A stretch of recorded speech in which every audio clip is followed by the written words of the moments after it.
Welcome to the Genius Factory. Enjoy the video. You start by degreasing and mechanically prepping the titanium so the oxide grows uniformly. This matters because surface contamination makes spotty colors. Once done, sand with 400-600 grit to create a consistent base, rinse with distilled water, and dry thoroughly. Make sure to mask any areas you don't want anodized, and arrange your clamps and connections so they won't short. You'll save time and get predictable color progression by doing this prep carefully. You now build the anodizing bath. Fill a non-conductive container with distilled water and dissolve 1-2 teaspoons of baking soda per liter. This stabilizes conductivity. Connect the titanium to the positive lead and a stainless or graphite cathode to negative.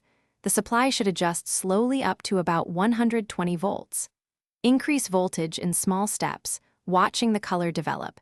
Each voltage corresponds to a thickness-driven color. Make sure to stir gently and keep connections. You finish by rinsing the anodized titanium in distilled water right away to halt further reactions.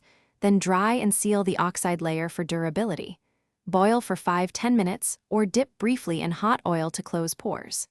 If a color isn't uniform, the fix is practical. Re-clean and resand the piece, replace or filter the electrolyte, and check that your electrical contacts were solid. Poor contact or contamination causes blotchy patches, so correct those and repeat the process. Thanks for watching. If you found this helpful, don't forget to like and subscribe.